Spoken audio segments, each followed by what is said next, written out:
வணக்கம். தேசம் சிறப்பு செய்திகளுக்காக நான் உங்கள் ரேவதி குணாலன்.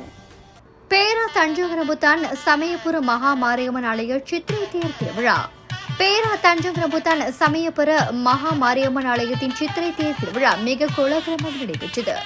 பக்தர்கள் பால்குடம் முடியிருக்கும் அக்னி சரட்டை ஏந்தியும் அழுகு குத்தியும் தங்களுடைய காணிக்கை செலுத்தினர். சுமார் 10,000 பக்தர்களுக்கு அன்னதானம் வழங்கப்பட்டது. இவ்விழாவை முன்னிட்டு ஏப்ரல் 15ஆம் தேதி ரத ஊர்வலம் சிறப்பாக நடைபெறவிருப்பதாக ஆலய தலைவர் முருகையா கூறினார்.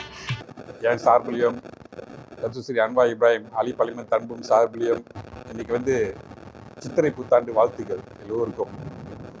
இப்போ இன்னைக்கு சமயபுரம் கோயிலோட திருவிழா வேற இன்னைக்கு.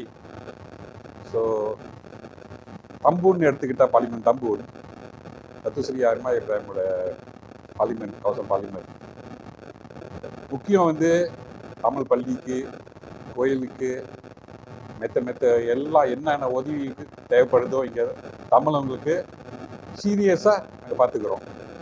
இங்கே சமயபுரம் கோயில் பார்த்தீங்கன்னா 3 வருஷத்தில் கும்பாபிஷேகத்துக்கு பலிமன் தெக்கே பண்ணோம்.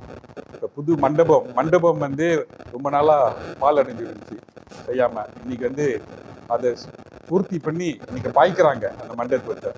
ஸோ இன்னைக்கு திருவிழாக்கும் எல்லா கோயில் திருவிழாக்கும் நன்கொடை கொடுப்போம் பாலிமன் தம்பூர். ஏன்னா அந்த திருவிழாவை நல்லபடி நடக்கணும்.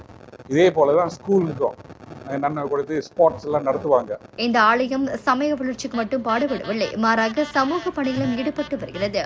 சுமார் 116 ஆண்டு காலம் பழமை வாய்ந்த இந்த ஆலயத்திற்கு அரசாங்கம் பல உதவிகளை செய்து வருகிறது. அவ்வகையில் அண்மையில் ஆலய மண்டபத்தை சீரமைக்க சுமார் 4,50,000 ரிங்கிட்டை வழங்கியுள்ளது. இந்த வட்டாரத்தில் ஆலயங்கள் நில விவகாரங்களுக்கு படிப்படியாக தீர்வு காணப்பட்டு வருவதாக டத்து சுரேஷ் தமதுரையில் தெரிவித்தார். இந்த ஆலயத்திற்கு சிறப்பு வருகையாளராக தம்பூர் நாடாளுமன்ற தொகுதியின் அதிகாரி டத்து ஆர் சுரேஷ்குமார் வருகை புரிந்திருந்தார். மேலும் பேசிய அவர் தம்பூர் நாடாளுமன்ற தொகுதியில் உள்ள தமிழ் பள்ளிகள் மற்றும் இந்திய சமூகம் எதிர்நோக்கும் தேவைகளுக்கும் டத்து அன்வார் தேவையான உதவிகளை செய்து வருவதாகவும் தெரிவித்தார். இத்துடன் இன்றைய செய்திகள் நிறைவடைகின்றன.